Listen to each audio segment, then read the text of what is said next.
Uh, yeah. Uh, yeah.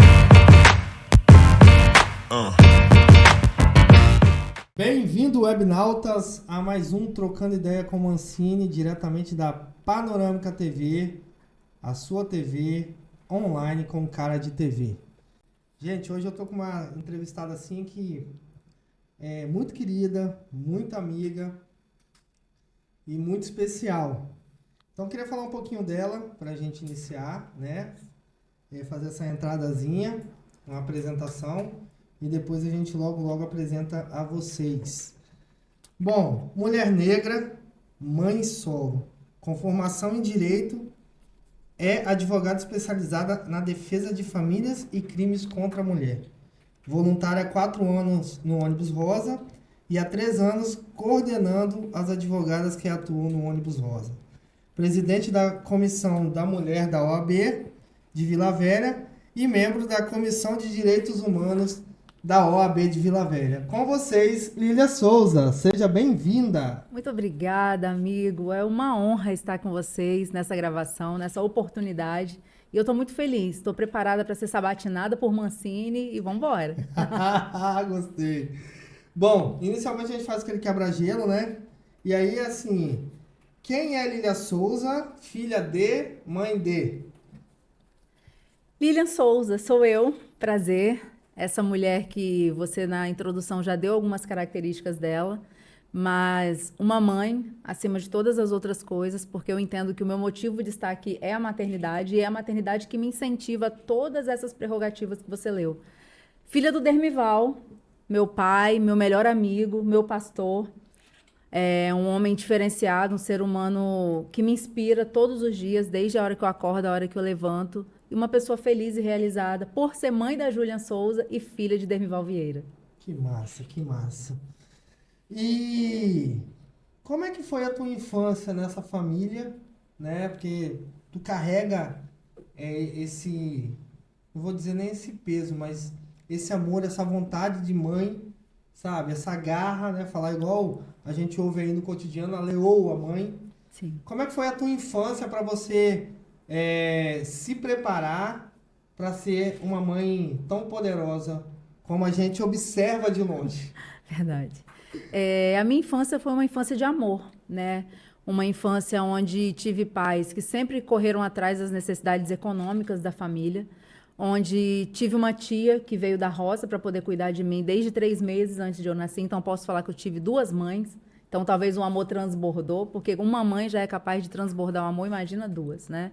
E minha mãe sempre teve que correr atrás das coisas, ajudar o meu pai, eles eram empresários na Glória à época, e minha tia sempre cuidou, ficou ali com a gente, cuidou de mim, cuidou da minha irmã, cuidou da minha filha, e ainda ajuda a cuidar das minhas sobrinhas. Então, para você ver que a nossa base é uma base muito fortalecida, o nosso pilar é a família, desde sempre, e somos apenas 2 irmãs, né? Temos uma diferença aí de 3 anos, eu sou a primogênita, e a gente veio de uma família de amor, não de uma família de luxo, não de uma família de condições financeiras favoráveis, mas uma família que sempre foi sustentada pelo amor, e é sustentada pelo amor. Somos muito unidos em tudo que fazemos até hoje. Eu promovo os meus movimentos e quando eu faço um evento, eu acho bonito quando os meus pais falam: se tudo der errado, a gente já tem 9 garantidos, que aí junta todo mundo lá de casa e dá esse número. Então, se de tudo der errado, as palmas já estão garantidas e a gente junta todo mundo e já tem um número convincente. Então, a nossa base, desde o nascimento, desde 82, é o amor. Eu transpiro amor e a minha intenção realmente é propagar o amor. Hoje, exala pelos poros com a minha filha, meu bebê de 20 aninhos, né? E eu não faço nada mais do que aquilo que eu recebi na minha base de formação. Gente, e é engraçado, né? Ela tem uma filha de 20 e meu filho também tem 20. É verdade, verdade. Um pouquinho só a diferença. Eu sou de 84, ela é de 82. Então, assim, só falta... Você nasceu em que mês? Janeiro. Ah, então, beleza. Né? Eu sou de julho. Bom, e assim, como é que foi a tua infância relacionada à educação, Lília? Assim, teve oportunidade de estudar alguma escola particular ou sempre foi na escola pública? Como é que foi isso? Então, eu não sei se eu falaria infelizmente, nunca tive condição de estudar em escola particular, mas eu digo felizmente, sempre estudei em escola pública e entendo que quem faz a escola é o aluno. independente de ela ser pública, independente de ela ser privada, mas eu tive pais que foram excelentes cobradores. Eu nunca fui a mais inteligente da turma, mas certamente eu era uma das mais esforçadas. Sempre tinha o meu horário diário de estudar, dever de casa não ficava para depois, tinha que ser feito de pronto, ainda que o professor fosse cobrar uma semana, mas se passou hoje ele deveria ser feito. Então, a gente sempre teve pais que nos acompanharam, tanto eu quanto a minha irmã, acompanhava as nossas tarefas, ainda que minha mãe, ela tem até a 4ª série. Então, ainda que a instrução dela fosse pequena, a qualidade materna era grande. E isso fazia com que ela cobrasse e me exigisse frutos. Frutos esses que a gente colhe, né? Até hoje, graças a Deus, a gente tem aí... Fizemos um ensino médio técnico, fizemos 2 formações, hoje a gente atua na área jurídica, mas já atuamos na área administrativa. Então, eu louvo a Deus pela vida dos meus pais por terem sido excelentes cobradores e, com isso, a gente teve uma educação de qualidade. Exigiu da gente, a gente correu atrás. Nada foi fácil. E Que tudo massa. público. E aí, então, assim, além do direito, tu é formado em administração? Administração. Massa. E aí, assim, como é que surge o direito, então? Vamos pular a parte da administração, porque é óbvio que a gente enfatiza mais o direito, porque quem acompanha a Lília, a gente brinca que ela é a mulher de 1000 faces ou de 1000 agendas. Porque, assim, se um dia tivesse 48 horas, eu acho que ainda faltaria hora para ela dar conta. Como é que surgiu o direito na sua vida? Bem, antes de entrar no direito, eu preciso falar da maternidade, porque a maternidade ela deu causa ao direito, né? E quando a maternidade vem, eu tinha 21 anos de idade, já estava me formando em administração à época, foi exatamente no mesmo ano, inclusive, eu comecei a desenvolver uma atividade profissional para ter dinheiro para ser mãe, né? Porque quem pariu tem que dar conta daquele fruto. Então, eu sempre entendi isso e nunca titubeei. Esperei um período, uma faixa etária da minha filha, onde ela tivesse compreensão para que eu migrasse, para que a nossa vida financeira mudasse também, porque eu cheguei a ser gerente administrativa e financeira de um banco de microcrédito, e quando o Julian completa 9 anos de idade, eu me encorajo a realizar meu sonho, que é o direito. Eu sempre brinquei de ser advogada, eu nunca brinquei de martelo para dizer que eu era juíza, mas eu sempre brinquei de ser advogada, e a minha cliente especial era minha irmã, a qual eu defendia com unhas e dentes e porradas quando necessário, em tudo que acontecia na vida acadêmica dela. Ela tinha alguns bullying na escola e eu resolvia isso como advogada dela. Então, quando a Júlia completa 9 anos de idade, eu já havia passado dos 30, né? Eu já fui fazer uma segunda graduação 30 a mais, não foi fácil. E aí eu encaro o direito como a realização de um sonho. E hoje eu vivo esse sonho. Graças a Deus eu atuo realmente naquilo que eu sempre sonhei, naquilo que Deus reservou para mim de verdade. Para além de dinheiro, eu não estou nem para falar de captação de recursos, eu estou para falar de função social. E eu acredito que o direito é uma das únicas profissões que é capaz de proporcionar uma qualidade na função social. Massa. E casou bem na administração com o direito, porque, querendo ou não, tu acaba tendo um feeling, né, dessas áreas administrativas quando acaba cometendo alguma incidência, algum crime, algum erro de fato. Sim. Fica mais fácil de você visualizar, né? Sim. E aí, tu fez alguma pós no direito? Fiz, eu tenho especialização. A primeira especialização que eu fiz foi em Direito de Família, que é onde eu milito realmente, que eu sou advogada das famílias, especialista em crimes conexos às mulheres. E fiz psicanálise, me especializei em psicanálise, porque uma vez que a gente tem que lidar com pessoas, é importante a gente entender a mente dessas pessoas. Então, a gente teve que buscar um pouco desse conhecimento, inspirada pelo meu pai, que também é especialista em psicanálise, ele é pastor, ele é teólogo e especialista em psicanálise. E isso somou muito na nossa carreira jurídica, na nossa vida profissional, que faz com que a gente tenha uma leitura diferenciada. A gente se destaca dentro do espaço da advocacia por ter essa sensibilidade mais aflorada do que quem não buscou esse tipo de qualificação, né? Então, eu me especializei na área de famílias, atuo na área e dela vai nascendo outras coisas que eu acredito que você vai começar a me indagar daqui a pouco também. Mas vamos lá. Então, assim, no direito você foi a precursora. Sim. Da família. Sim. E agora, sua menina também está fazendo? Sim, exatamente. Deu pra... É uma questão, assim, que me preocupa, porque quando você começa a entender que você é espelho, você se cuida e se cobra mais, se qualifica mais. E a Júlia resolveu realmente fazer direito também, mas não só direito, porque a primeira faculdade, o primeiro curso que ela passa é história. Massa. E, Top, inclusive, hein? muito sensacional. Inclusive, ela trancou a história já no quinto período, porque começou a sobrecarregar. O curso do direito, ele exige muito, ele suga muito. Não diferente da história, que também tinha muita leitura, Sim. enfim.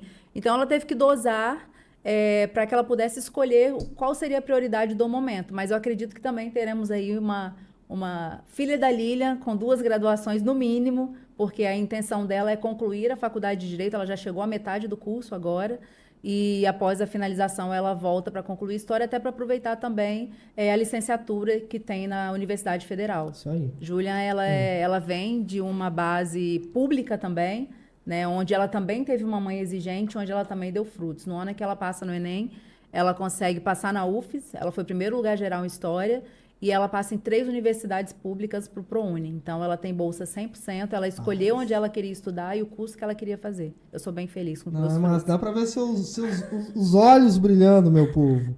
É a E hora que assim, mais brilha aí, mesmo. né, tem a Júlia e tem a prima aqui que tá nos bastidores, que também tá seguindo a prima. Exatamente. Na verdade, a prima foi uma das motivadoras da minha faculdade de Direito.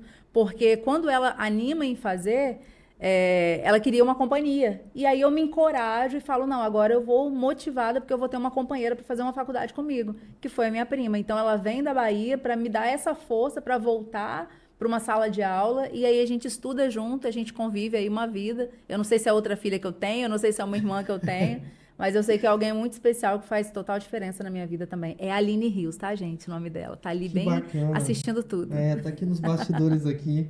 Cara, muito legal isso, assim, eu fico também feliz em ouvir histórias assim, porque nós que viemos de uma realidade difícil, né? Eu falo que a nossa geração é muito mais, vou dizer assim, com um casco mais duro, né? Do que a geração de hoje, porque a geração de hoje, né? A geração Z, tá tudo no telefone, né? Sim. Nós não. Tínhamos que ir para as bibliotecas, debruçar naquele monte de Isso aí. livro. Na minha época ainda tinha a biblioteca municipal lá do centro de Vila Velha, né? Que é onde é o Titanic hoje. Então a gente fazia os nossos trabalhos todos ali, e era colhendo toda a questão bibliográfica. Então demandava um trabalho muito maior do que hoje. E sem contar a escrita, né? Eu percebo que a geração Z ela tem dificuldade de escrever, porque tudo está Sim. limitado ao toque, às Isso mensagens, aí. e com vários trejeitos, inclusive, de bate-papo. Isso Que é aí. muito Que preocupante é para a preocupante. qualificação da educação Exatamente. atual. Isso E aí. aí, assim, falando novamente, quando eu ouço assim, eu também lembro assim um pouco do meu filho, né? Porque não foi uma infância fácil dele, não foi uma adolescência, mas assim, meu filho acabou de se formar em técnico de radiologia, já está atuando em hospital, em Que clínica. bacana. E assim, eu ainda pergunto ele, ei, faculdade? Eu falo, pai, não sei se eu vou fazer faculdade, não. Eu tô querendo ir na área de exatas, né? Ciência, até na indústria ele fala assim que de repente quer fazer radiologia industrial. Muito Então, bom. assim, eu tô muito feliz, né? Porque embora não segui os meus passos, né? Eu também gosto muito de história. Para mim são 2 matérias que eu sempre gostei, é geografia e história, Sim. né? Inclusive, eu tenho uma professora que onde a gente se encontra, eu lembro dela com muito carinho. Foi minha professora de história, Sandra, se estiver vendo, um beijo. E por essa questão de ler, né?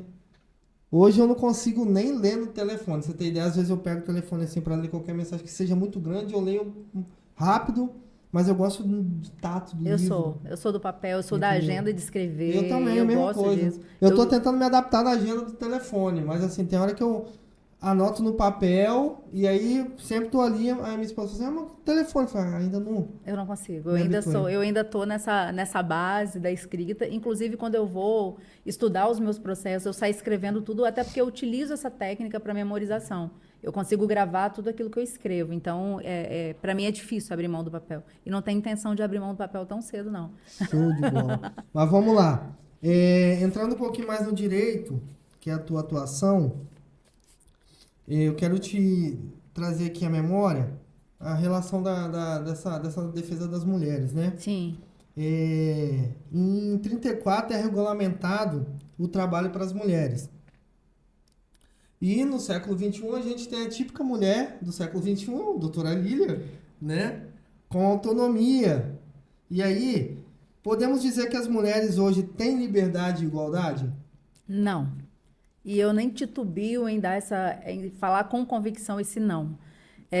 Na verdade, a gente vem aí desde a Constituição buscando essa igualdade, no artigo 5º fala sobre isso, e a gente consegue visualizar que na prática essa igualdade de gêneros ela ainda é fictícia, infelizmente. Nós mulheres, a gente batalha todos os dias pelo nosso espaço, e eu não estou falando nem de protagonismo, eu estou falando de espaço de atuação onde a gente tem embate com pares do gênero oposto e eles acabam desbancando na frente. E a maior prova disso é ainda existir nas grandes empresas, por exemplo, homens com o mesmo cargo que mulheres que têm remuneração maior do que a delas. Né? Já teve projeto de lei, já tramitou uma lei, já foi sancionada para que essa igualdade de fato ocorresse, mas a gente ainda consegue se deparar com muitas empresas que, infelizmente, levam isso talvez como uma balela, não sei, ou por uma ausência de denúncia, não há um órgão fiscalizador que possa puni-los, e já há competência para isso, mas na prática a resposta é não. Infelizmente, não há essa igualdade de gênero no Brasil em especial. Ah, legal. E aí, assim, tem uma historiadora americana, John Scott, que ela diz que ao longo da história a mulher foi colocada como um ser subordinado, né? Principalmente dentro da família. Tu acha que isso hoje está sendo superado? Assim, a família, na maioria delas, a mulher consegue sair dessa subordinação? Olha, depende. Agora a gente não vai nem no sim, nem no não. Agora a gente vai lá bem no juridiquês mesmo. Tudo depende no direito. A gente tem uma história, né, configurada do patriarcado que traz a mulher com a função de servir. Então, a sociedade cresce, desenvolve com esse entendimento, que a mulher foi feita para servir o homem, servir a sua família. A gente teve aí recentemente um tema extremamente relevante na redação do Enem, onde fala desse trabalho de cuidado. E esse trabalho de cuidado nada mais é do que aquilo que se arrasta de gerações a gerações. O grande desafio da mulher empoderada, independente, autônoma, dentro de uma configuração familiar hoje, é realmente buscar essa autonomia, esse espaço e esse lugar, essa posição de que é ela que é a líder da casa ou a chefe da casa. É uma questão muito complicada, porque aí a gente vai adentrar nas formações de família. Hoje tem famílias onde a mulher ela é a dominadora, não tem nem seu esposo mais, ela se envolve com quem ela quer, a vida dela ninguém se mete, e talvez nessa composição ela tenha mais facilidade. Temos famílias onde tem o casal de fato, do homem e da mulher, onde, ainda que o homem remunere de uma forma menor, inferior do que a mulher, ele continua naquele pedestal de o líder ou cabeça, o que eu não sou contra, tá? Eu tenho toda a principiologia bem da base mesmo, eu super respeito isso.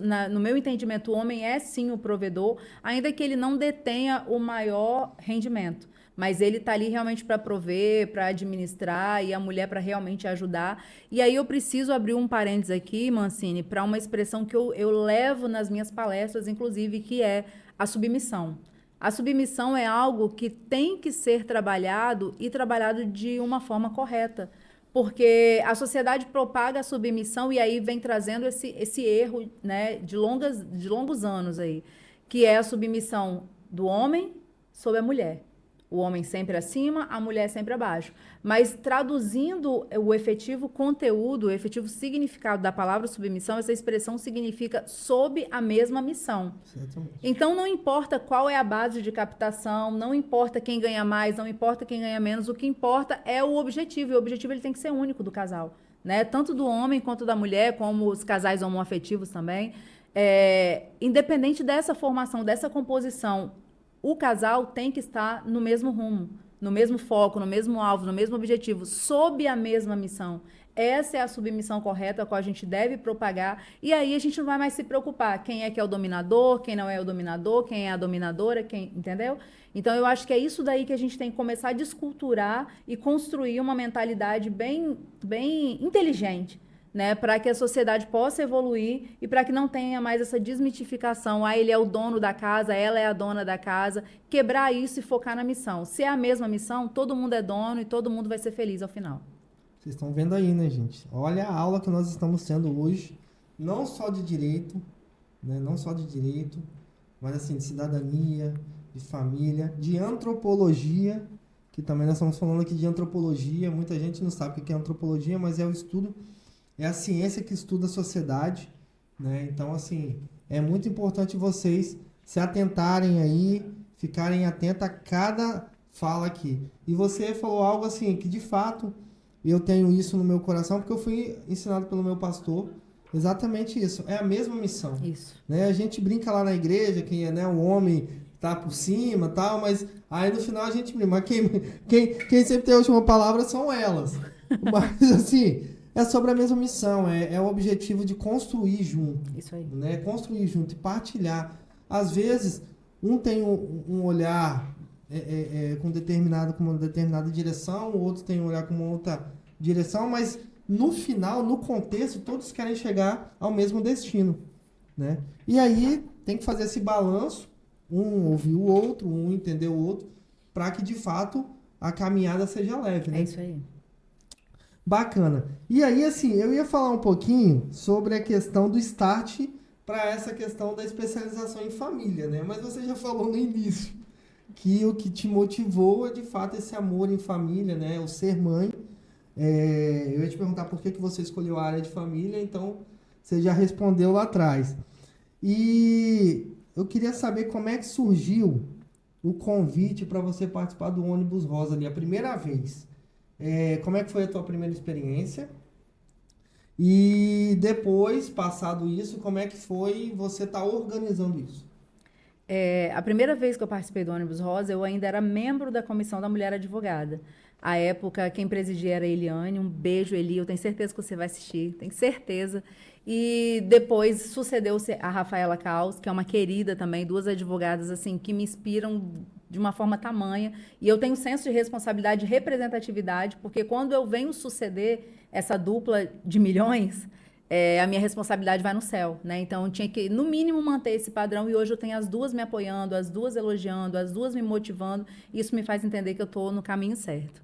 Mas eu comecei como membro, me apaixonei, entendi realmente a necessidade de muitas mulheres que estão aí no obscuro, sofrendo, guardando e muitas vezes esperando a ação do Ônibus Rosa para poder falar. Já tivemos casos assim de mulheres que sofreram há mais de 20 anos, há não sei quantos anos, e uma campanha midiática motivou, e aí ela prestou atenção que o ônibus estaria no local X e ia de encontro a gente. E quando a gente questionava, mas por que você esperou tanto tempo? E ela respondeu, eu estava tomando coragem para vir no ônibus. Porque se intimida com a delegacia diretamente, etc. Vários fatores que a gente não está aqui para poder julgar, porque eu também já vivi na pele da violência doméstica, eu também já fui vítima de violência, e eu sei que não é fácil. E coordenar mulheres advogadas voluntárias para o Ônibus Rosa é o que aquece meu coração. Olha, eu fiquei muito feliz quando comecei a presidir a Comissão da Mulher e Mulher Advogada. O Ônibus Rosa é um movimento promovido pelo Tribunal de Justiça do Estado do Espírito Santo, administrado pela Coordenadoria de Violência contra a Mulher, que fica dentro do TJ, e faz parceria de apoio com alguns outros órgãos, algumas outras instituições. No município de Vila Velha, tem-se a parceria com a Comissão da Mulher e Mulher Advogada, a qual presido. E nessa oportunidade, com o meu senso de responsabilidade de organização, eu comecei a entender a importância de treinarmos mulheres, qualificar mulheres para atender mulheres. E aí foi nascendo essa oportunidade de coordenar essa equipe, esse grupo de mulheres que se voluntariam, que muitas perpetuam ali nessa ação, outras vão substituindo, chega uma nova advogada, ela é acolhida, ela é treinada, não importa o tempo de carteira de OAB que essa profissional tenha, ela sai desse treinamento preparada de forma igualitária. Então, se você pegar uma jovem advogada, pegar uma advogada de 30 anos que passou pelo treinamento para atendimento de ônibus rosa, elas estarão prontas na mesma proporção. Né? Então, assim, é algo que enche meu coração, que eu renuncio à minha vida. Já teve ônibus rosa que caiu no dia do aniversário da minha filha e eu não promovi nada para minha filha porque eu estava no ônibus rosa e ela entendeu isso, né? Então, é uma semana que eu renuncio mesmo a Lília, renuncio todas as outras coisas para focar nessa demanda em prol de mulheres que precisam da gente. Mulheres que precisam de mulheres, mulheres que ajudam mulheres. Massa. E você acha ou sente que falta esse preparo de mulher, cuidar de mulher nos outros âmbitos públicos, né, nos outros órgãos públicos, assim, a nível estadual, municipal, federal, enfim, saindo um pouquinho da área jurídica, né, porque a gente sabe que tem essa política, mas né, nos órgãos governamentais. Muito. Falta, necessita, é urgente e emergente. Como eu já tive uma oportunidade de fala, eu já disse da luta diária da mulher em buscar os seus espaços de poder. E aí, quando a gente entra na questão pública, nos órgãos governamentais, municipais, estaduais, a gente está falando da ausência de mulheres para cuidar de mulheres. A gente está falando de pautas onde a gente participa de movimentos, participa de eventos que são liderados por homens e a temática é a mulher. Não que a gente tenha algo contra isso, pelo contrário, mas a sensibilidade muda a qualidade do trabalho. Uma vez que eu já vivi, uma vez que eu já senti na pele, uma vez que eu sou mulher, eu vou ter muito mais engajamento para cuidar dessas mulheres, né? Então, a minha preocupação hoje é dessa ausência e de onde estão essas mulheres para buscar por seus espaços, né? Porque eu gosto de encorajar mulheres. Eu entendo que eu vim aqui para ajudar e encorajar mulheres. Então, assim, mulheres, estamos aqui. Vamos se alistar a esse exército? O exército está pequeno ainda. Muitas querem, outras não têm coragem, outras são tolhidas no meio do caminho, né? E a minha fala para poder fechar esse assunto é coragem. Vamos nos unir, vamos nos encorajar, vamos nos qualificar, porque o verdadeiro empoderamento é o conhecimento, Sim. tá? É um bordão que eu levo para comigo, assim, que empoderamento é conhecimento. Então, eu motivo mesmo, a mulher tem que estudar, ela tem que buscar suas independências intelectuais em primeiro lugar, que, consequentemente, virão as independências financeiras, econômicas, sociais. E é isso que vai desmitificando a coisa. A mulher, quando ela tem um conhecimento, ela consegue desbravar, né? Então, eu acho que está faltando desbravadoras. E a gente tem que fortalecer esse exército. Bacana, isso aí. E lembrando que o empoderamento no âmbito educacional é para todos, tá, gente? A gente está falando de mulheres aqui, porque de fato a Lília vem fazer essa representatividade, mas você é um homem que se quer qualificar é importante até para você entender, né, o dia a dia de uma mulher, até para melhorar o diálogo em casa, né? Enfim, a qualificação é sempre importante. E aí, baseado nisso tudo, assim, como é que você recebe a presença da OAB Mulher de Vila Velha, né? Como é que foi esse momento? E assim, como é que você foi vista pelos seus pares? Aí eu falo assim, no contexto também masculino, né? Porque eu tenho um primo que é advogado e também tenho amigos que é advogado. Alguns compartilham que tem um pouco de ciúme e tal. Isso de fato acontece dentro dessa jornada? Acontece. Na verdade, o que acontece? Na instituição, existe uma política. Toda instituição há política. Dentro da nossa casa, há política. Nesse movimento que a gente está fazendo aqui, dessa sabatina, há uma política. Ou uma política organizacional, uma política partidária, uma política institucional. E quando a gente é visto dentro de um movimento onde a gente sempre foi voluntário, dentro de uma instituição que a gente sempre se doou, e o seu líder te identifica dentro de um cenário, de uma gama gigante de pessoas, de mulheres e homens que a gente até se subjuga, né? A gente fala, nossa, mas eu nem mereço. A gente merece, porque se a gente não merecesse, a oportunidade não tinha sido concedida a nós, né? Então, quando o presidente Nefa Júnior me identifica dentro desse cenário, a única coisa que eu pensei foi, vou honrá-lo. Vou dar o meu melhor. Se me escolheu é porque sou capaz, sim. Nunca me desmitifiquei ou me diminuí por conta disso. No pensamento inicial é esse. A gente já olha e fala, eu? Você tem certeza? E quando ele fala, sim, é você. Então, quando essa reafirmação vem, é a hora que a gente se empodera. E a gente fala, não, a gente é preparado para isso. A gente não está aqui por acaso. A gente estava ensaiando com outros líderes, nos comandando. E agora a gente tem que minimamente reproduzir o que esses líderes nos ensinaram. E aí a gente vai tendo uma oportunidade, a gente vai tendo um palco, um protagonismo, e eu preciso, assim, publicamente elogiar essa gestão, né? A gente tem um presidente que realmente dá palco, dá protagonismo para a mulher. Então, a mulher advogada, em especial do município de Vila Velha, ela não tem o que reclamar, o que, infelizmente, a gente não vê em todo o estado, né? Isso é fato, como nem em todo o Brasil, mas nós somos privilegiados. Nós temos um líder que nos deixa trabalhar, nos dá liberdade e protagoniza a mulher. tanto a mulher como a mulher advogada, porque a nossa comissão ela tem essa expansão, tá, Mancini? Não é em toda subseção, mas na subseção de Vila Velha, a nossa comissão é Comissão da Mulher e Mulher Advogada da OAB. Então, a gente consegue alcançar também a mulher que não seja a advogada propriamente dita. Ah, bacana. E aí tu tocou a questão do país. Vocês se relacionam a nível nacional e como que é isso? Porque, né, a gente está falando de política institucional, por exemplo, política partidária tem as instituições, né? E os degraus, né? Sim. Que a gente fala. Na OAB também é assim, por exemplo, você é a presidenta ali de Vila Velha. Mas aí tu participa da estadual, participa da nacional, como é que é essa interlocução? Então, nesse momento eu confesso que é um pouco até complicado para poder externar isso de uma forma ética, porque, em regra, deveria e poderia acontecer.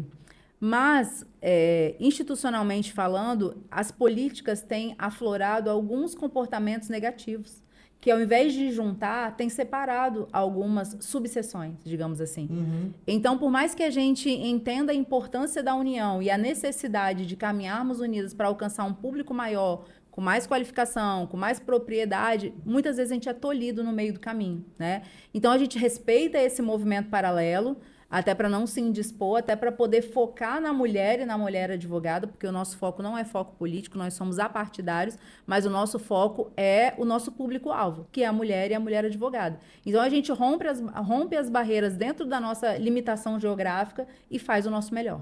Ah, bacana.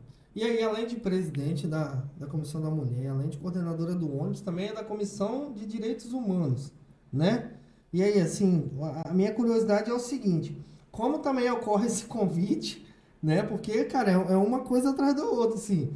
E como é que você consegue conciliar com o teu escritório? Porque ela também, gente, é empresária, né? Ela tem o escritório dela, então, assim, ela é empresária também. Como é que é isso? Como é que você consegue ter tantos compromissos com a OAB, né? E com as mulheres da OAB, mas também você tem que cuidar do seu. Sim. Ainda faltou a palestrante, mas vamos pular essa Isso parte. aí a gente vai chegar lá. A Comissão de Direitos Humanos, ela tem um dedinho nosso, é um pedido que a gente faz para o nosso presidente à época, porque antes disso tudo, antes de eu me tornar presidente da Comissão da Mulher, eu era membro da Comissão de Igualdade Racial da Seccional, no Estado. E quando eu assumo a presidência da Comissão da Mulher e eu não sei fazer nada de qualquer jeito, eu renuncio o Estado e foco no município, na subseção, na 8ª subseção, para ter um trabalho de qualidade com a Comissão da Mulher e Mulher Advogada. E aí o nosso presidente, ele é um gestor, assim, visionário, né? E ele entendeu a necessidade de criar comissões que pudessem buscar outras pautas diversas. E aí ele cria a Comissão de Direitos Humanos, que abarca também uma fatia da questão de igualdade racial, da questão de gênero, da questão de direitos sociais, de fato, que, na verdade, se comunica com todas as demais comissões. E, oportunamente, a gente não teve condição de assumir uma nova diretoria, mas a gente falou, a gente vai estar no trabalho, a gente vai estar junto e a gente está junto. Hoje, quem preside a comissão é uma amiga, Vandressa, que também já foi diretoria comigo na seccional, nas pautas de igualdade racial, e está fazendo um excelente trabalho. E lá na Comissão de Direitos Humanos eu sou servente totalmente. E sou muito feliz em ser membro dessa comissão também. E a gente soma bastante as demais comissões, e em especial nas pautas raciais. Ah, bacana. Show de bola. E aí concilia com o teu escritório, com a tua família? Com tudo. Concilia com o escritório, com a família, com a maternidade, com as palestras paralelas. Eu também palestro nas igrejas. Essa semana, por exemplo, eu tenho agenda em igreja. A gente faz um trabalho aí solidificado nessas áreas também. Tem as questões sociais que a gente gosta muito. Se deixar todo final de semana, a gente está envolvido com uma. E a vida que segue. Falta horas no dia, mas no final dá tudo certo. Já que você... depois eu vou voltar a 2 perguntas que eu acho de suma importância aqui, mas eu queria saber aí, essa parte da palestra. Como é que... né, Lília, bora palestrar agora aí. Como é que foi? A parte da palestra é o meu pilar. A parte da palestra, ela nasceu antes do direito. A palestra ela já faz parte da minha vida desde o meu estágio. Meu primeiro emprego foi como professora de informática, porque o meu ensino médio foi de técnico em processamento de dados. E ali eu já dava aula para 42 alunos a cada 1h30. E eu já palestrava, porque dar aula é ser um palestrante de Exatamente. excelência, né? Então eu já estava à frente ali de uma turma onde a gente já estava palestrando, ministrando conteúdo a cada 1h30 para turma diferente. Eram salas enormes com 42 pessoas. Eu ainda tinha meus 16, 17 anos. E sempre gostei muito de oratória. Quando eu vou trabalhar no banco de microcrédito, também tem essa oportunidade de qualificar pessoas. E dentro da questão ministerial, dentro da questão da igreja, eu fui líder de jovens por 12 anos. E eu não sou a pregadora, mas eu sou a palestrante. Entende? Então, ainda que eu fosse convidado para pregar, eu nunca conseguia pregar pregando. Eu prego no formato palestrando, entende? Sim. Então, isso daí foi o que... A pegada no microfone se deu dentro do ambiente igreja, e isso me deu autonomia para voar nas questões das palestras jurídicas. Então, assim, é uma das coisas que aquece muito meu coração também, é uma atividade paralela que me faz entender que o conhecimento vai libertar e que eu estou ali para isso. Então, eu já saio de casa sabendo que eu estou indo qualificar alguém. E nesse alguém já não se limita só a mulheres, porque aí a gente já pega público misto. Crianças, adolescentes, homens, mulheres, aí é o público em geral. A depender de qual é a pauta, a gente se prepara e vai, porque a gente sabe que a gente está aqui para isso também. Ah, massa. E aquelas que, né, eu acompanhei agora nas redes sociais dela, depois ela vai falar a rede social, que você foi lá nos canteiros das obras. Qual foi a temática ali? Muito bom. Eu achei que a gente não ia chegar nessa parte. Depois eu quero voltar em dois assuntos aqui meio... Não, mas vamos voltar. As palestras nos canteiros de obras. Isso daí foi uma guinada no ano de 2023. Porque a gente começou a pensar, e isso também tem o dedo de uma amiga, que inclusive é minha vice-presidente da Comissão da Mulher, a doutora Brenda Poppermayer. Eu quero mandar um beijo para essa preciosa, que também tem a ver com esse projeto. A necessidade de falarmos com homens. Porque hoje todas as mulheres palestram para mulheres. Hoje a gente acolhe, a gente leva o conteúdo, o conhecimento técnico está sendo distribuído nos canais televisivos. Todos os dias a gente está falando, infelizmente, toda hora é notícia de mulher sofrendo violência, mulher sendo assassinada por ser mulher, com o resquício da violência, a base da violência. E aí a gente começou a pensar o que a gente poderia fazer para realmente impactar a sociedade, para realmente mudar essa história. E eu tenho dois viés muito sérios e que eu faço questão de levantar, que é a questão da educação, de a gente tratar na base, de começar com aquela criancinha falando que aquela menina que ele está estudando, ele tem que ter o olhar para ela como se fosse a mamãe dele, porque toda mulher nasceu para ser uma mamãe, há algumas exceções, e para ter esse sentimento de carinho, esse sentimento de respeito e inibir as questões violentas. A gente tem aí a história da Pedrita e do Bambam, que eu uso muito, eu parafraseio muito trazendo essa historinha para as minhas palestras, onde eu demonstro realmente a incompatibilidade, a injustiça que há entre aquele ser humano robusto, que realmente está ali para poder mostrar toda a sua força, com aquela mulherzinha vulnerável, delicada, com seu ossinho na cabeça, e onde ele arrasta ela pelo cabelo. Então, a gente vê como que a história já vem construindo isso na mente. E aí, vem construindo na mente de quem? Na mente dos homens. E por que o canteiro de obra? Porque a maioria dos agressores, eles se dão nesse ambiente. Né? E aí, quando a gente teve essa oportunidade de começar a alcançar esses homens, e não para poder olhar para o homem com o olhar de agressor, porque infelizmente a sociedade julga o homem dessa forma, ela generaliza e se houve uma publicidade hoje de um feminicídio, a gente vai passar por você na rua e vai olhar para você com olhos, nossa, daqui a pouco é ele que vai estar matando a mulher dele ou me matando, enfim. Então, o olhar social ele tem que mudar, tem que ser destruído para ser reconstruído. E eu acho que essa oportunidade que eu tenho me dado de se achegar a esses homens tem sido muito positivo para mim também. Primeiro que eu levo para eles que eles não são agressores natos, né? Segundo que eu levo para eles o conhecimento também, para mostrar que muitas vezes eles reverberam uma convivência que já está ali dentro da casa deles, eles nasceram e cresceram vendo o pai, o avô fazendo isso com a mãe, e de repente resolve distribuir isso achando que é normal, é legal, né?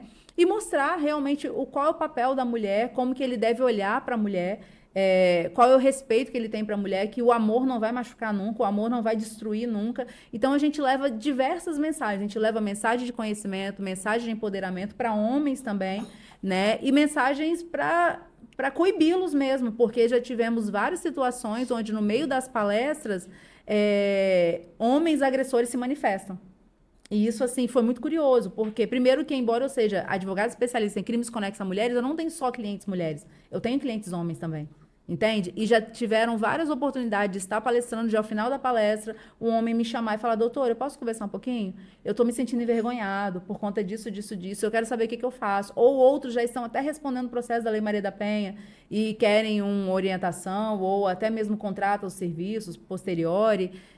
Enfim, é uma experiência de um trabalho de formiguinha, onde no estado do Espírito Santo só eu faço, e estou feliz também por isso, mas eu acho que muitas deveriam fazer, mas eu entendo que é o meu diferencial. Então, eu estou aqui pronta para poder empoderar homens e mulheres por meio do conhecimento. Massa demais. É por isso que eu tenho essa amiga, gente. É por isso, assim. A Lília foi um presente na minha vida. Sou grata a Deus. Tá vendo aí? Você que tem a tua empresa, que deseja levar uma profissional para dialogar com a tua equipe, independente de ser homens ou mulheres, e a equipe mista, né? Ela trabalha com várias temáticas, mas óbvio que é importante falar sobre respeito, principalmente também no ambiente de trabalho, né? Porque às vezes, como foi colocado no início aqui, a gente sabe que tem mulheres que fazem a mesma coisa que o homem, mas ganham menos. Sim. E isso acaba uma rivalidade, né? Uma dificuldade no ambiente de trabalho. Então, no final, né, a Lília vai deixar a rede social dela, mas também nos comentários vai ter a rede social dela, tem a nossa, e pode entrar em contato que a gente vai passar o telefone. Eu só queria fazer um intervalozinho para a gente falar dos nossos apoiadores. Pedir meu amigo Alas ou o Tiagão, se puder me dar uma água aqui, porque a boca já secou.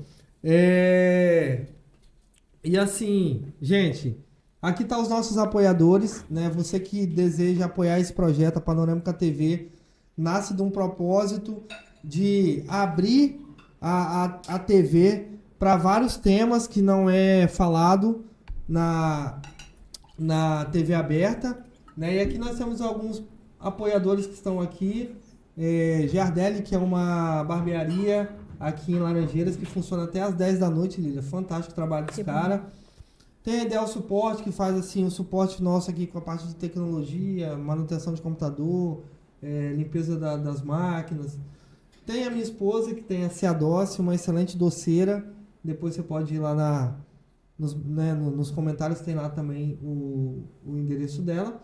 E, entre outros, tem a Lifecar. Você quer comprar seu veículo, né? Aproveitando agora que tem a redução de juros aí. Você que está fazendo aquele programa do governo de pagar suas contas, né? Dá para sobrar um dinheirinho, vai lá na Lifecar para comprar o veículo e chega lá e fala da nossa TV, porque fala assim, eu assisti lá, sei que tem um descontinho para nós que estamos assistindo a Panorâmica TV, liga pra galera que eles vão fazer um precinho camarada para vocês.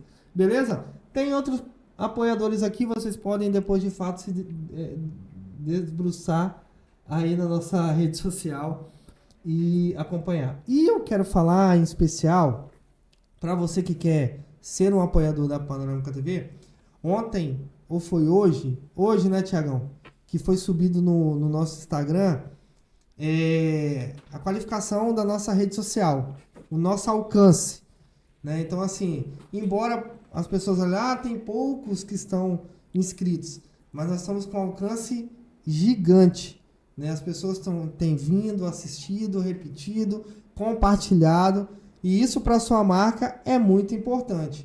Então, vem apoiar esse projeto, que eu tenho certeza que você não vai se arrepender, porque em breve teremos muitas novidades. Teremos também um programa voltado para a saúde, que inicia agora em janeiro, tá? A gente tem programa infantil, podcast infantil, tem podcast de temáticas variadas, tem o Anônimos, que é um quadro onde a gente entrevista pessoas que, assim, sabe aquela pessoa que está ali na fila do banco que você não sabe o que é? Quem é, qual tem a história ali por trás? Então, esse é o nosso objetivo. A gente vai lá, bate um papo com a pessoa para entender quem é aquela pessoa ali. Então, nós estamos abrindo, né, a Panorâmica TV para, assim, ser um alicerce da programação diária aí, não só para o estado do Espírito Santo, mas para todo mundo. E você que estiver de fora do país aí, compartilha que você está assistindo a Panorâmica TV para que as pessoas possam ter cada vez mais acesso e ver que você também está acompanhando. Bom, minha querida Lília, Tem que beber água mesmo, amigo. Eu falei que eu ia voltar aqui debruçar sobre algumas coisas espinhosas, que exatamente você tocou aí na tua fala sobre a violência da mulher. E aí eu quero falar especificamente da violência da mulher. Vou até ler aqui, porque hoje eu parei para dar uma estudada. Né? Eu ia estar diante de você, então tinha que dar uma lida. Eu gostaria que você explicasse, assim, porque tem muita gente que debate esse tema direitos humanos, né? Sim. E assim, na sua visão, direitos humanos é só para bandido? Isso procede? Uau! Bem capciosa essa pergunta, hein? Para o senso comum, seria, né? Mas se a gente começar a olhar para dentro de nós mesmos, a gente vai começar a ter uma nova visão a partir do momento que a gente precise desses direitos humanos. Os direitos humanos, ele é constitucional. É um direito que todo homem, toda mulher, todo ser humano tem no Brasil, independente do acometimento de crime ou não, né? Então, a sociedade se enfurece, né, quando a gente vê algumas punições em excesso, né? E quando a gente fala em excesso é porque o operador do direito ele está para fazer a lei funcionar. Então, esse julgamento social que a gente tem para conosco, profissional, é injusto, porque a gente está aqui para cumprir a lei, ponto. E o que excede a lei é onde a gente vai estar buscando brecha para poder fazer a defesa qualificada, a defesa técnica. E quando a gente atua nesse sentido, com esse quesito, aí a sociedade vem de pancada. E vem todas as críticas, todas essas expressões extremistas, como você usou. Ah, direitos humanos é para bandido. Não é. Direitos humanos é para mim, é para você. É um direito constitucional previsto na Constituição Federal Brasileira desde 1988. E ela tá aqui, ele está aqui para poder realmente resguardar aquilo que excede, todo o comportamento de punição que excede os limites da lei. Ponto. Show de bola. Eu queria que você citasse pelo menos um exemplo, assim, que a pessoa na ponta lá, né, possa ter um serviço que ela entenda que aquilo ali é um direito, né, um direito humano que ela dentro da temática. Um direito para qualquer pessoa alcançar? É que assim, ela conseguiu ali, assim, ela não tá entendendo que aquilo ali foi um direito humano, mas um exemplo de algo que no dia a dia ocorre que as pessoas não observam que aquilo ali está relacionado aos direitos humanos. O direito de ir e vir não deixa de ser um direito humano. É um direito que todo humano, todo ser humano, tanto o homem quanto a mulher, tem de se locomover em qualquer espaço físico, né? Então, é um direito humano, é um direito concedido para todos nós. A partir do momento que você comete um crime, você é punido, você vai ser preso, vamos agora usar menos expressões de juridiquês, né? Que vai para a cadeia, você é tolhido do seu direito de ir e vir. Então, o seu direito humano, ele é afastado nesse sentido, porque ali você tem que cumprir o que a lei está exigindo que você cumpra. Mas se porventura esse indivíduo ele está lá dentro do ambiente prisional, no seu comportamento tranquilo, não está aprontando, não está fazendo nada, mas de repente tem um agente penitenciário que está lá metendo cacetada nele todo dia, estão tolhindo ele do seu alimento, que é um direito humano também concedido por lei. E aí você consegue ver as implicações excedentes. E aí, nesse sentido, os direitos humanos eles são acionados para que possa resguardar, para que possam ser validados dentro daquilo que a lei já preparou para aquela situação. Show. Estão vendo aí, né, pessoal? Então, assim, às vezes a gente se enfurece, né, de fato. Só lembra dos direitos humanos quando há algo que incomoda de fato, assim, bem não falando nem na pele, mas no coração, né? Que rasga o coração. Mas não, direitos humanos está aí a qualquer momento e a torto de direito, né? Isso assim, aí. Tudo está relacionado aos direitos humanos, Isso né? aí, tudo. Então é um Bacana. direito constitucional disponível, é um direito constitucional disponível para todo ser humano. Show de bola. E aí, assim, indo mais nessa temática, a gente sabe que a cada 8 minutos uma mulher é estrupada no Brasil, né? E geralmente 80% dos casos está relacionado à família. E aí eu queria saber de você, assim, dentro da lei de 8.930 de 94 a 9.318 de 96, como é que a gente enxerga que de fato a lei de proteção que fala nessas leis está chegando a essas mulheres? E aí agora a gente está falando de meninas, de adolescentes e de mulheres. De mulheres. Infelizmente. Quando a gente adentra as questões de importunações sexuais, o Brasil tem aumentado o índice. A gente hoje foi noticiado, tem sido noticiado desde ontem, salvo engano, o caso de uma menina de 11 anos que havia ido buscar a sua irmã e na metade do caminho, ela não consegue alcançar o seu destino e é violentada por alguém e chega a vias de fato, né? Ela é assassinada. Então, também tem um feminicídio, além da importunação sexual, além dos crimes sexuais cometidos contra ela. O conhecimento. Eu preciso bater na tecla do conhecimento, né? Porque, de repente, falhou esse entendimento dentro da escola. De repente, não foi passado essa instrução na formação dessa menina, na formação dessas mulheres. Às vezes, a convivência familiar dela normaliza isso, talvez ela já viu fazendo com as tias, fazendo com a mãe, fazendo com as primas, e acha que fazer com ela é algo normal, né? Mas o que eu gosto de falar sobre esse tema, Mancini, é sobre o não. O não é o limite mais claro que a sociedade pode ter. O que ultrapassa o não é erro. E o que é erro, provavelmente pode ser um crime. E se é crime, obviamente vai haver uma punição. Então, você, menina, mulher, que estiver ouvindo, em especial essa parte do nosso bate-papo, atente-se àquilo que excede aos seus nãos. É importante que você entenda os seus limites e faça valer esses limites, porque não é não. Passou disso é assédio, passou disso é importunação, passou disso é chateação. E aquilo que nos chateia pode ser punido. E às vezes a gente não tem aquela coragem, aquele impulso de buscar uma delegacia, de já fazer de pronto uma denúncia, mas a gente tem uma rede de apoio, a gente tem uma amiga que a gente confia, um pai que a gente confia. Quando eu falo, gosto de falar muito da figura pai, porque muitas vezes a gente atrela a figura da menina com a figura mãe, e às vezes ela não tem nem tanta referência com a mãe, né? Eu tenho referência com os meus pais, mas eu tenho mais intimidade com o meu pai. Então, eu me abro muito mais para o meu pai do que para minha mãe, por exemplo, né? E isso pode acontecer com muitas outras meninas, muitas outras mulheres também. Então, é buscar realmente um braço de apoio dentro dessa rede de apoio, dentro dessa redoma de convivência e identificar em alguém uma ponta de confiança para se abrir, para dizer o que está acontecendo e para que as providências possam ser tomadas. Qual providência, doutora Lilian? Punição, denúncia. Porque não tem como a gente passar por isso como se nada tivesse acontecido. E a gente sabe que a lei funciona, e funciona para rico e funciona para pobre. A gente está vendo lá nosso jogador Daniel, foi aprontar lá fora do Brasil, achando que estava fazendo e acontecendo, e está sendo punido, está preso ainda, né? Então, a gente sabe que as coisas acontecem. Mas, para isso, a gente tem que motivar essa questão jurisdicional. A gente tem que acionar o Poder Judiciário por meio da denúncia, por meio do poder policial, para que a gente possa alcançar a verdadeira punição e a efetividade da lei. A lei existe, a lei é eficaz. O que não tem sido eficaz é o encorajamento. Então, a gente está aqui para encorajar essas pessoas. Denuncie. Não perca essa oportunidade, porque não é normal.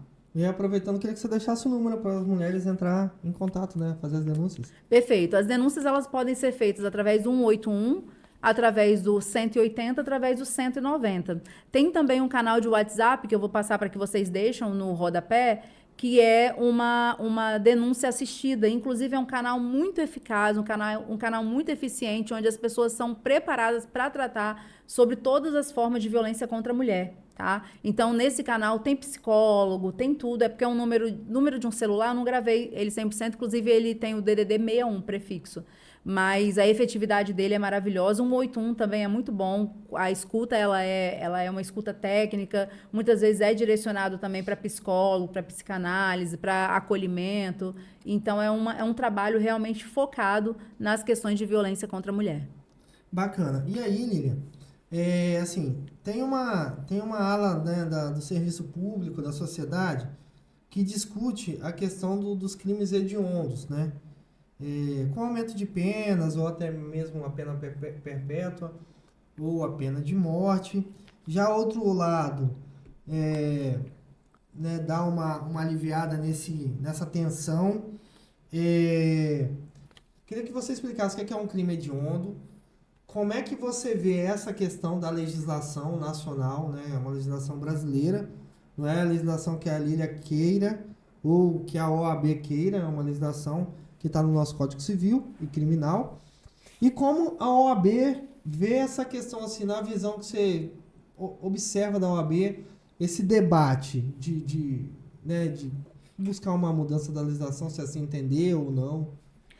A mudança legislativa, ela não compete à OAB. A OAB, ela entra mais como um órgão apoiador ou fiscalizador, porque a questão da criação da lei, ela mexe com o nosso senso de responsabilidade, porque quem cria a lei é aquela pessoa que eu e você votamos, né? Então, agora eu preciso, inclusive, abrir um parênteses, se você me permite, para poder dizer para você que 2024 é um ano de decisões, e é um ano onde você tem que escolher pessoas qualificadas para te representar e para legislar em favor da sociedade, não em favor do que a gente quer. Né? O olhar dessa pessoa que vai te representar tem que ser um olhar coletivo, e um olhar coletivo qualificado. Não é aquela pessoa que você gosta, mas que essa pessoa não tem nenhum tipo de dom ou de qualificação técnica para poder elaborar leis. Porque a gente vê que a política no Brasil, ela é uma coisa de amizade, né? E a maior prova disso é ter Tiririca, né, como um político renomado no país. Ou seja, qual a qualificação técnica que essa pessoa teria, né?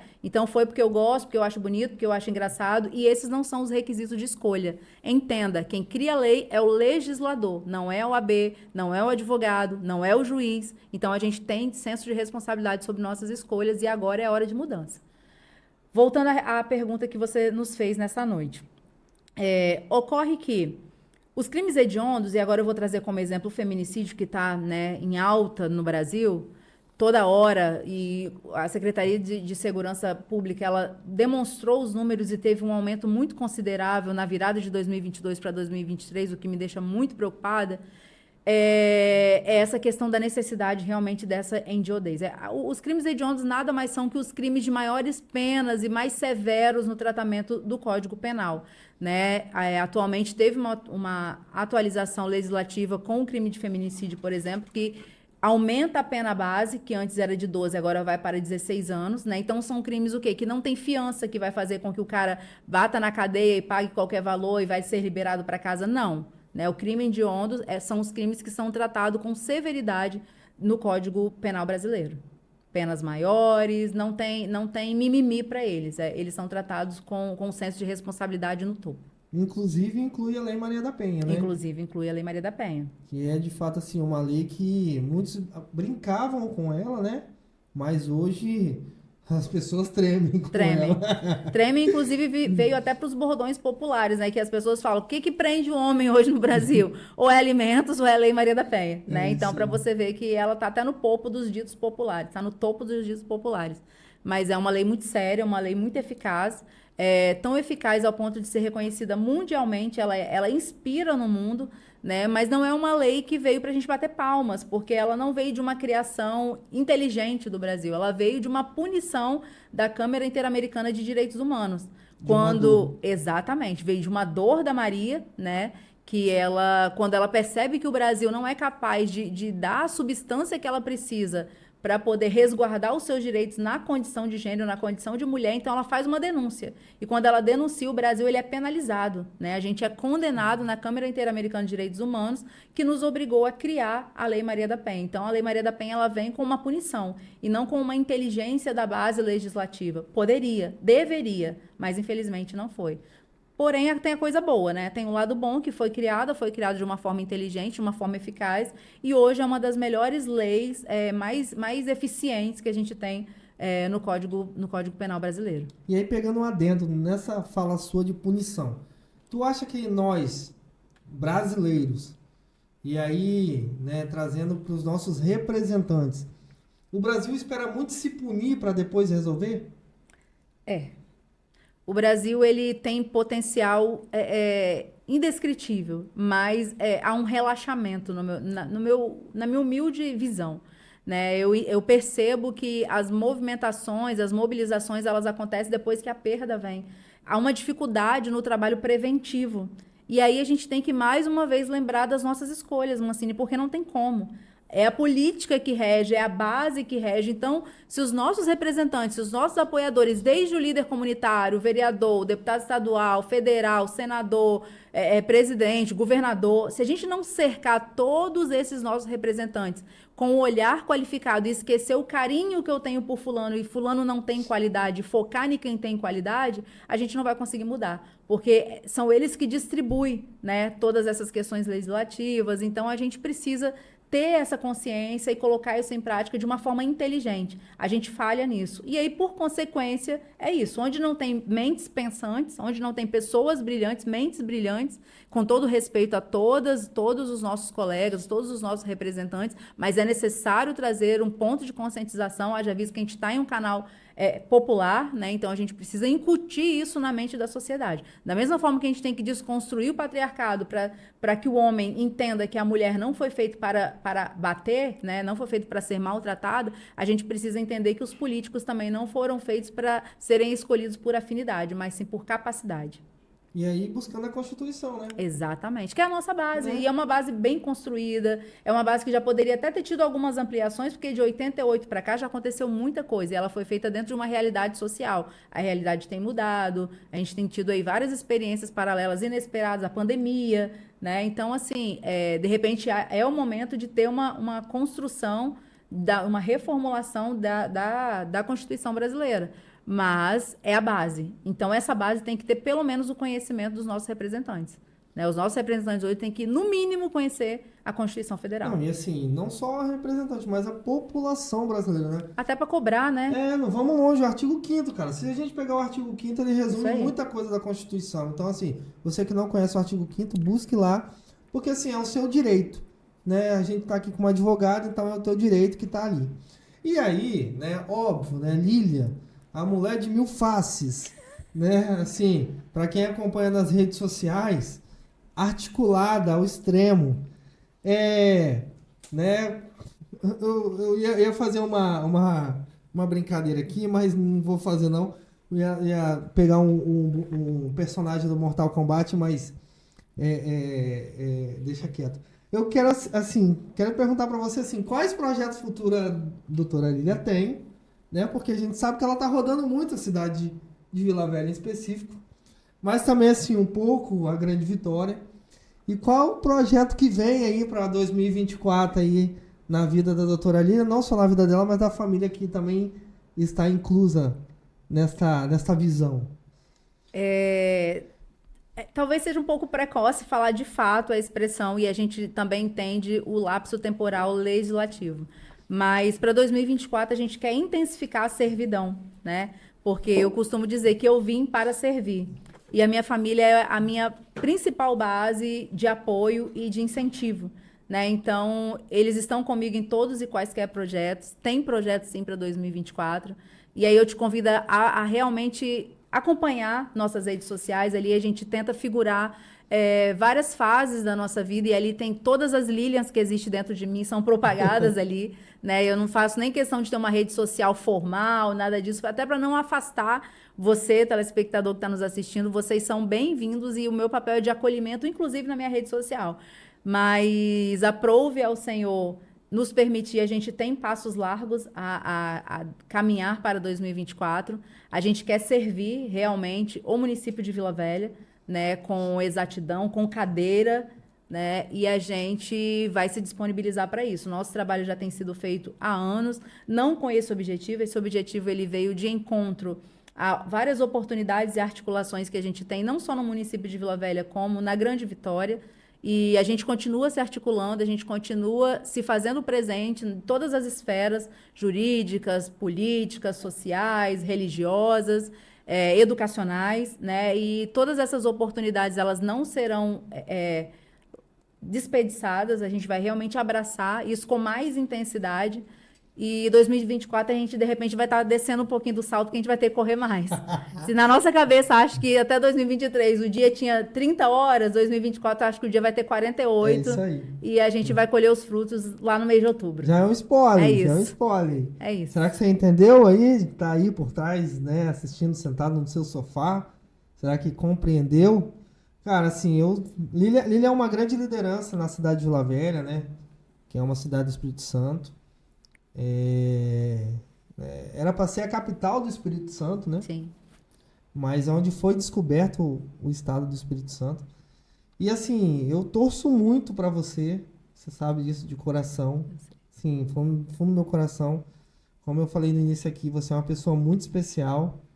E vamos estar aqui apoiando. A Panorâmica TV está de portas abertas. para os seus projetos, né? Que venha na sua cabeça aí. Porque você... Essa você não mente para. brilhante que não para. Tu não para, entendeu? Tu não para. E assim, a gente tá chegando ao final desse bate-papo. Eu não sei se correspondi à sua altura, né? Imagina. Mas assim, eu queria que você deixasse uma mensagem agora, né? Nós estamos virando o ano de 23 para 24. E eu queria que você deixasse uma mensagem para os brasileiros, para os capixabas, para os canelas verdes, né? Uma mensagem de otimismo, de esperança. E também convidasse a todos para te seguir, também para seguir a nossa Panorâmica TV, que eu sei que você tem uma galera aí que te acompanha, então você pede a galera para vir nos acompanhar também, que aqui também tem a Lília Souza na Panorâmica TV. Exatamente. Valendo? Valendo, vai lá. É aquela coisa que não tem nem teste, né? Vai, Não, vai, né? Só vai, né? Primeiramente, eu quero agradecer pela rica oportunidade. Eu me sinto muito honrada em estar aqui com vocês fazendo essa gravação na Panorâmica TV. É um projeto solidificado pelo meu amigo Mancini, a qual também é uma mente brilhante e a mente também não para. Ele fala sobre mim, mas é porque vocês começarem a acompanhá-lo, vocês também vão ver que não é muito diferente, cada um dentro da sua área, dentro do seu município, mas a gente que nasceu para servir, a gente não tem tempo para dormir. Eu costumo dizer isso. Então, a gente restringe um pouco esse período justamente para a gente poder ficar mais disponível para a sociedade. Mas para você que está me assistindo, eu quero dizer que certamente o ano de 2023 não foi um ano fácil. Não foi um ano fácil para mim, não foi um ano fácil para você. Foi um ano que a gente pegou um resquício de um período pandêmico ao qual nós não estávamos esperando e o mundo todo sofreu com isso. Um ano que, de repente, a gente lutou para se restabelecer e talvez esse restabelecimento não veio na proporção que nós esperávamos, mas continue acreditando, continue confiando. Eu costumo dizer que a verdadeira conquista, ela vem, a verdadeira conquista da batalha da vida, ela se dá quando a gente encontra verdadeiras alegrias, né? Sim. Então, muitas vezes a gente perde muito tempo buscando as murmurações, as reclamações, pensando no que não deu certo. Eu quero te convidar a colocar isso na gaveta. Vamos inverter esse exercício e vamos valorizar tudo que deu certo, tudo que te trouxe felicidade, tudo que te fez alegre no ano de 2023. E eu desejo que isso, assim, possa se triplicar na sua vida para o ano de 2024, que tenhamos um ano de 2024 abençoado por Deus, e Deus em todas as suas religiões, as quais respeito em sua total extensão, é aquele credo mesmo que você acredita, tá? Então eu desejo que a gente tenha um ano de 2024 abençoado, próspero, promissor, protegido dos males vestidos de bem-querer, e eu uso essa expressão com muita propriedade todos os dias, né? Porque muitas vezes o mal ele não vai vir com cara de mal, então a gente precisa ter visão, precisa ter sabedoria e discernimento para poder fazer essa leitura da melhor forma. Então busque isso, busque sabedoria, busque discernimento, busque conhecimento e busque valorar as coisas boas, sem ficar dando palco para aquilo que deu errado. Se deu errado, é porque coisa melhor lá na frente estava te esperando. Muito obrigado, beijo nos corações. Minha rede social, Lilian Souza ADV, vai estar aqui também no rodapé da edição. Segue a TV Panorâmica, segue meu amigo Diego Mancini, e eu estou bem feliz de estar aqui com vocês, pessoal. Espero ter correspondido a todos e fiquem com Deus. Até a próxima. É isso aí, gente. Lembrando, né, que nós sempre buscamos trazer pessoas qualificadas. E assim, a Lília é uma pessoa, cara, mega, não vou falar, é uma mega qualificada. Então, assim, tem uma qualificação enorme. Acompanhe ela, tá? Tem novidade para 24, principalmente você aí da cidade de Vila Velha. Não perca a oportunidade de conhecer essa mulher, de conhecer essa mãe, de conhecer essa advogada, entendeu? De conhecer essa defensora dos direitos humanos na sua totalidade. Beleza, gente? Bom, a nossa gratidão mais uma vez e até breve. Tchau, tchau.